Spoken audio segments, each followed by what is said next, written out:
press the one in the back. All right, first of all, thank you for being here. This is our workshop entitled Chiropractic 101, Spinal Hygiene.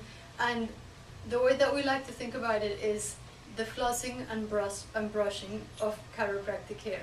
This is the really, really basic information that everybody should have about taking care of their spine. We live in a culture that doesn't necessarily put a lot of weight on teaching people how to take care of their spines. We have hearing tests, eye exams, we floss and brush and go to the dentist to have cleanings. But how many of you grew up knowing that you should have a daily routine of spinal care?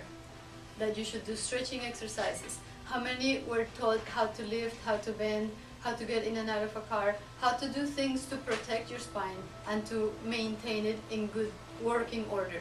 Very few of us. The truth is that most people, the only thing they heard about their spine is probably their mom saying, stand up straight, right? Other than that, pretty much nothing else. So that's what we're gonna do today. Just learn a little bit about basic spinal care. So first we're gonna talk about proper ways of lifting, bending, twisting, etc. And then secondly, we're gonna talk about some exercises that everybody should be doing on a daily basis in order to have good flexibility and mobility in their spine. I'm gonna have Janet turn that music off. Janet, can you turn this?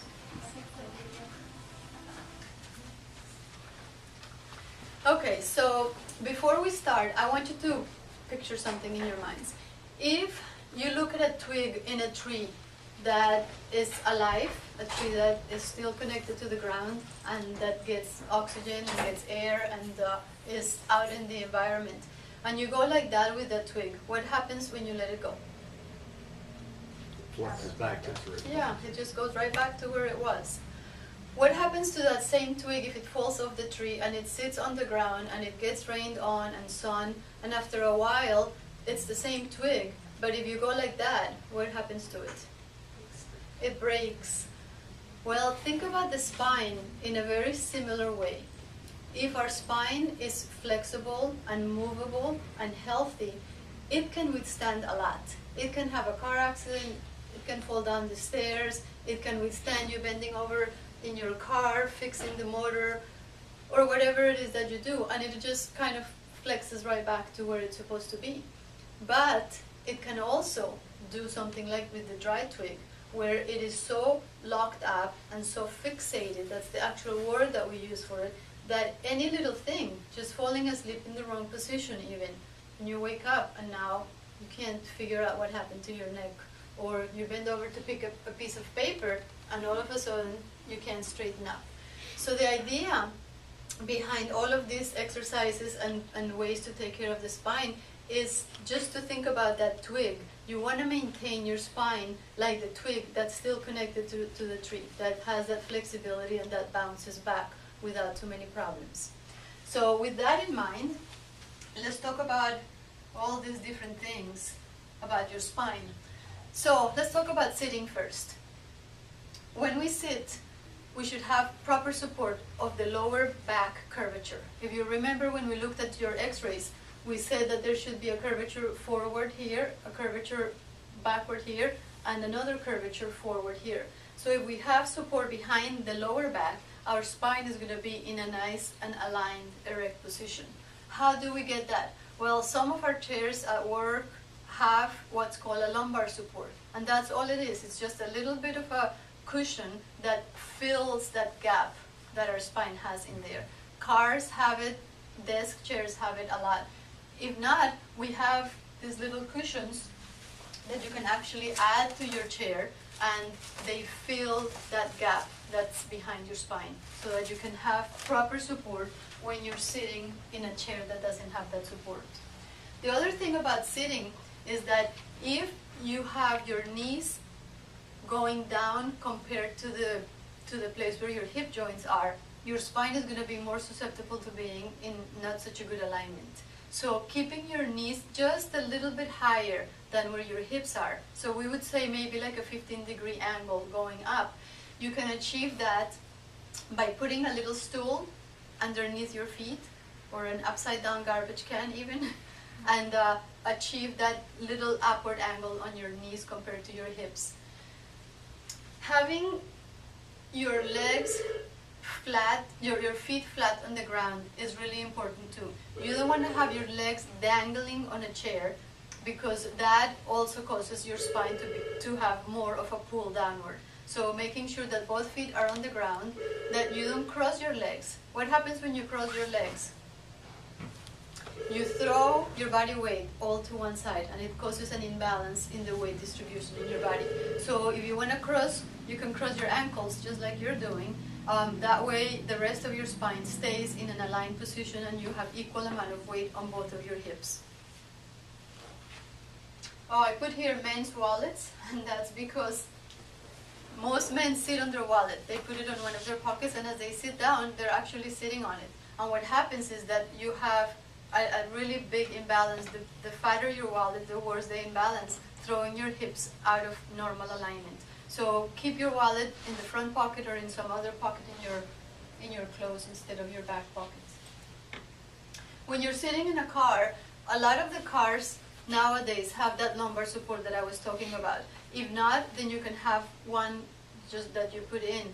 The other thing is about keeping your chair, your car seat, a little bit closer to the pedals so that you can have that upward angle of your knees compared to your hip joints. If you have your seat too far back, then your legs are going to be stretched out and you're going to have more of a tendency to have that slouching position while you're sitting there. The next thing is about getting in and out of the car. Most people get into the car by placing a foot in and then bringing the other foot and then sitting down. If you have lower back pain, acute lower back pain, there is no way in the world that you could do that. That would show you the amount of effort that your spine has to make to make that transition. So don't wait until you have acute lower back pain to tell you that this is not a good way to get in and out of your car. The best way to do it is to actually sit down on your car seat and then swing your legs forward. And getting out of the car, same thing, swing your legs out and then stand up and get out of the car. When you stand, the most common mistake that people make when they stand is that they let their hips go forward and they lock their knees back. This puts tremendous amount of strain in the lower back. And how many of you, when you're doing dishes or ironing at home, you start to feel really achy in your lower back? It's probably because you're doing that. You're just throwing your hips forward, causing pinching on the nerves right here. So to avoid that, you want to maintain your spine in a nice vertical alignment. By putting a foot up on a stool, or if you're doing dishes, you can open the cabinets underneath and just put your foot on the ledge. Immediately, your spine goes back to center. There is no way you can stand like that and put your foot like this. As soon as you lift your leg to put your foot up, your spine goes back to straight. So remember, when you're standing in in one position for a long time, always try to put one foot up at a time, and that will help you to maintain that vertical alignment. Lifting. This is one of the major ways that people hurt themselves, hurt their backs. I'm sure that you all have heard, you always lift with your legs and not with your back. How do you lift with your back? By bending at the waist and trying to lift something up in front of you. Instead of bending, keeping this part straight and bending your knees and then doing the lifting. Our legs are the strongest muscles in our body. Quadriceps and hamstrings. Use them. Use them for what they're meant. The closer that you get an object to you when you lift it, the less effort on your back. So, the worst thing that I could do to pick that chair up is to have it that far away from me and to lift it by bending my waist and then trying to lift like that. This is the statistic. For every inch away from your center of gravity that you go when you lift something, the weight of that object actually doubles. So if this weighs 5 pounds here, if I go 1 inch forward, it weighs 10. And if I go 2 inches, it weighs 20. That's the amount of effort that your spine is making. So the rule would be you bend your knees, keep your back straight, and bring the object as close to you as you can, and then you lift up. So most moms that I see picking up their children, guess how they do it? like this. Not only that, but they're in a twisted position. They hardly ever are going to stand just like this and try to lift. So that is the worst thing that you can do. Twisting and lifting at the same time, not lifting, not bending your knees, but using your back to do the lift. So alternatives to that, you can see the guy that's lifting the gas tank. That's perfect. His back is perfectly straight. He's facing the object, and the object is as close to his center of gravity as possible. As opposed to the guy who's on the corner of the TV, what is he doing wrong? Twisting? Bending at the waist? Well, at least the box is pretty close to him, but that's the only thing in his favor.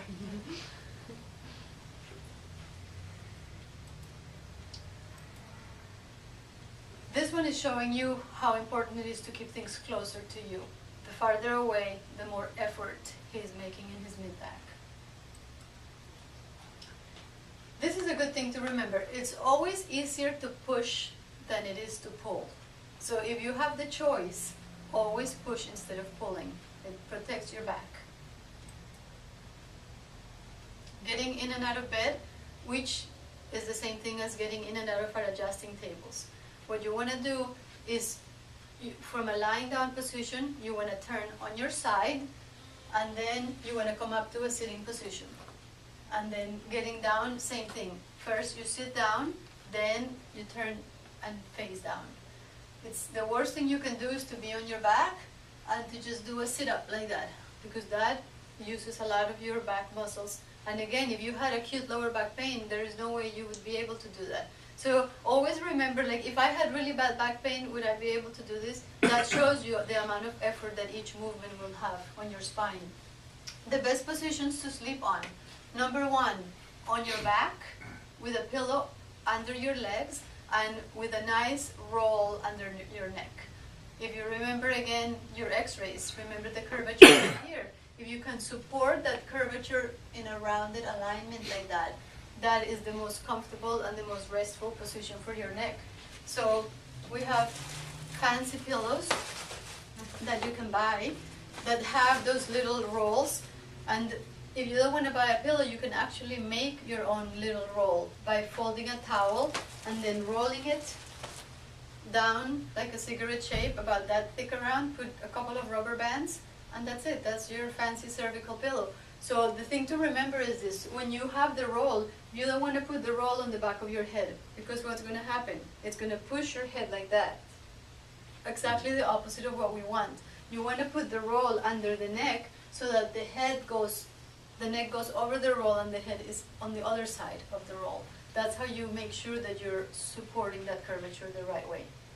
And that's what these pillows have. They actually have a roll on either side that's a little bit harder than the centerpiece. So your head goes in the centerpiece and your neck goes right here.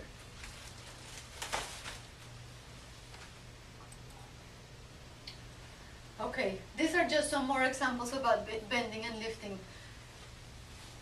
Right here, it's showing you, first, the box is too far away from him. Second, he's bending right at the worst place, right in the L5 disc. The second one is showing you the same, but in the correct alignment. You can see his back is perfectly straight. He's using his leg muscles and he's bringing the box as close to him as he can. An option to that would be this third one here that shows you your legs just like that, on a kneeling position, which is also a really good way to lift. Now, for those of you who have to do things in the trunk of your car or in a crib or something where there's no way you can go down like this, because then you're missing the whole object that you're trying to work on, lifting one leg like that is immediately the one thing that's going to correct that problem. So if you have to do something where you necessarily have to be in that bend over position over a trunk, let's say, just lift your leg and it'll correct the bad posture. So some of the activities that we do, there's somebody over a crib. Instead of bending like that, you can do this, or what else? You can lift your leg straight up. And same thing here, not bending at the waist, but bending in your knees. Not bending at the waist, but bending your knees or just kneeling down like this. What about this guy? That's an accident waiting to happen. Not just that he's really unsteady on that ladder, but that's a really hard position for the spine to be in. Because his arm being up in mid-air like that is really strenuous for this area. And then the strain that he's suffering from just being in that misaligned position, as opposed to right here, look how much easier that is. So whenever you're gonna do something, just think to yourself, how is this affecting my spine? How much effort is my spine making? And how close am I to something snapping? Because if you protect your spine, you can maintain it always working well. Once you tear a disc or a ligament, or you cause a subluxation that's pretty severe, these are things that are very hard to deal with. Sometimes they can't be corrected. Sometimes it's something that you're going to learn to live with for the rest of your life. So much better to prevent these things from happening. Okay, what do you see here? See how this little cushion is filling that gap in the lower back area, allowing her to sit up nice and straight. At the end of the day, how much fatigue would she have if she had been sitting like this? It affects your mind, your emotions, and your body, because this posture interferes with the normal transmission of nerve impulses in your nervous system. So it affects you at every level. So your productivity goes down, how you feel goes down, everything gets affected. So here's an example. She has a nice little cushion here, but what is she doing with her neck? She's reversing that normal curvature that we wanted to have going this way. So sometimes even if you have a proper support in your lower back, you can't forget about your neck. Very good. The next thing that we're going to talk about is the spinal exercises. So like I said earlier, everybody should be doing some kind of daily routine of spinal care. And these exercises are the first level of what you can do. Think about this fact. Sorry. Right side, not seeing it. If you looked at the circulation in an 18-year-old person, you would see that there are arteries that are bringing blood to the spine. These arteries go into the discs and into the bones of the spine. They're bringing oxygen, nutrients, all the things that are necessary to keep the spine really flexible and to keep the discs hydrated. At age 21 or so, these arteries completely close off, so that our discs literally get no more oxygen or nutrients or blood supply for the rest of our life. So at age 21, our spine already is in a situation that is more precarious and more susceptible to becoming degenerated and to becoming brittle and dried out. The discs in our spine are like little cushions, little shock absorbers, like sponges. What happens if you take a sponge and you squeeze it, and then you put it in water and you release it? The water seeps into the sponge. Well, you can have a similar effect happening with the discs of your spine, where if you could squish them and then release them, they would absorb water and nutrients and fluid from the surrounding areas. That's what these exercises do. They literally pump and squeeze your discs so that they start to acquire all of this nutrition from around them, nutrition that is no longer coming after age 21. So what I want you to do is, if you will separate a little bit so you have a little bit of elbow room, I want you to do the exercises with me. I'm going to give them to you in a handout, but I want you to experience them as I'm doing them here too. So let's see. Oscar, do you want to move out a little bit so that maybe you can move this way, because she has no place to go? Stuck. And yeah, just put your chair a little bit out here, and let's go ahead and do these exercises. Okay, so pretend that I was sitting in a nice chair. Okay, so the first exercise has to do with the first two movements that our spine can do. Our spine can only move in 6 ways. That's it. It can move forward and backward. It can move rotating side to side, or it can move flexing side to side. That's it. These exercises will address all 6 of these movements. So let's start with the rotational movement. So go ahead and put up your hands right here. You want to sit right here so you have more room? You're going to bump her with your elbow. Okay, so the first exercise is literally just twisting your spine from side to side. I want you to pick a spot behind the wall, in the wall behind you, and try to look at that spot every time that you turn your head. At the beginning you may not be able to, and that's okay.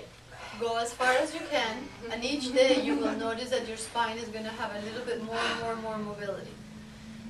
I want you to try something. I want you to slouch, and then try that exercise in a slouching position.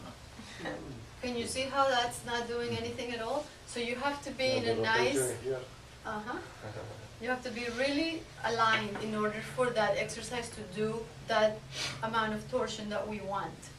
Okay, so you're going to do 50 repetitions of it, meaning 25 to each side.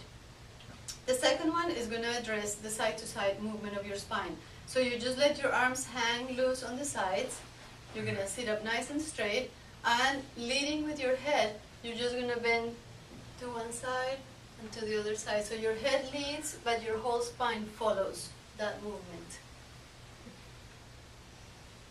If you sit on a stool or on the edge of your bed, on the corner of your bed, that's the best place so you don't have anything that's keeping you from the movement. Let's try this movement in a slouching position. See? It doesn't happen. So you do 25 to each side, meaning you're going to count to 50. The last one addresses the forward and backward movement of your spine.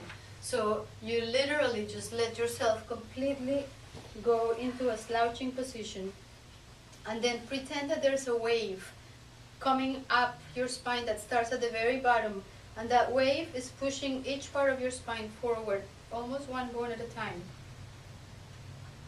And then it goes all the way to your neck, and then you slouch all the way down again. Start at the very bottom and just move one bone at a time, forward, forward, forward, forward, forward. And your shoulders and your neck. Okay? You might not be able to do all of them the right way, but just do the best you can. Do a little bit of movement, and then when the baby's born, then you teach the baby.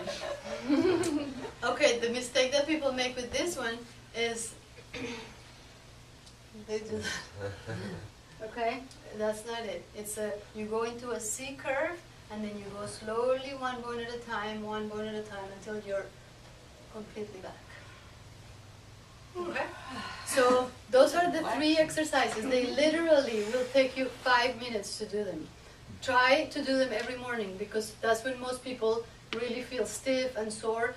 As soon as you wake up in the morning, just sit on the corner of your bed, do these exercises, and then you can start your day. If you're having a particularly hard day where you know you've overdone it, sitting or slouching or doing things in the wrong position, just take 5 minutes and sit down and do the exercises. You won't believe the difference that it makes. Sometimes our spine starts to hurt, and then it's 10 o'clock in the morning and we're like, oh, this is too much. It becomes like a snowball, because throughout the day your spine just gets more and more tense. You can break that pattern. Whenever you start to feel that things are just starting to get really tight, break it and do the exercises, and it's like you start from scratch. Any questions about the exercises or the things that I shared with you on the screen? Nothing? Well, I have a question about, because you said about like sitting up in bed is the worst thing you do. What about the exercise sit-ups? Is that really bad for your spine? It's not if you do them correctly. And one thing that I always teach patients is to try to bend your knees so that you flatten your back down. Because if you do sit-ups and you start with your back in the arch position, that's how you hurt yourself. Okay. So the back has to be really flat and aligned. And to do that, the best way to do it is just to bend your knees. Okay. That's true for any exercises. If you go to the gym, make sure that your back always is supported against something before you do the exercises. A lot of people hurt themselves because they're standing up, and they're doing biceps, but the weight they're using is so high that they're actually just recruiting all of their back muscles and putting their posture like that in order to lift right here. That's not helping anything. It's hurting your back and it's not actually working on the muscles that you're trying to work. So always protecting the back by having it flat against something. Yeah. What else? Yo tengo una pregunta. O exponer algo, sino que cuando uno va a alzar algo, por decir, un vidrio como nos toca a nosotros, bastante pesado, de 1 pulgada, por decir algo, y hay que alzarlo entre 2 personas. Es bueno alzarlo al tiempo, pero hay otras personas que no lo alzan a tiempo, sino que se van atrás. Sí. Y la posición de uno agarrado es acá. He's talking about in his job, they have to lift glass that's very heavy. And lifting it between 2 people, and so he's just making it clear that it's important to have the 2 people do it at the same time, because otherwise it's the one person that's doing all the effort. Yeah. Yeah. Thank you. Anything else? All right, I'm going to hand out a few things. One is the exercise. These are called spinal exercises. Later on in your care, you're also going to receive something called neurological reintegration movements. Those are different. Those are specific to your own subluxation patterns, and they're created based on your posture. But these are what we call spinal exercises, which are meant to be done by everybody. Anybody who owns a spine should be doing these. The second thing I'm going to pass is just the back care program that really just gives you the same information that I had up there on the board so that you can look at it and start to implement it in your life. The last thing I'm going to hand out is these forms, which are invitations for you to take us to your place of work or to your group or organization. We love to take these talks out to the community. We have different topics that we offer, as much as all the topics that we have in our workshops. And we do this at they're free of charge for our community. Sometimes we go into companies that have, where everybody's sitting at computers, and we have a great talk for that called Fit While You Sit. These are just half-hour talks on different topics, and some of the topics are right here. If you belong to a group, an organization that has monthly meetings, or if in your work you have lunch and learn programs or things like that, invite us so we can come over and talk to your people about different topics that may be of interest. So I'll pass this out, and if you have any interest in that, please feel free to take one. And if there's no more questions, everybody is ready and set. Thank you for being here, and we invite you to come to as many workshops as you want. Thank you. I don't work, so. Not yet. Yeah, I've been applying all day though. Graduated a week ago, so, no. Well, it's early yet. Yeah. Thank you. All right. You're welcome, Melissa. Thanks for coming. Ay, ¿Te pareció? Seguro ya sabías mucho de No, eso, yo pero sí, ustedes deben dar muchos yo seminarios. me cuido mucho con los oh, okay, bye you guys. Bye, guys.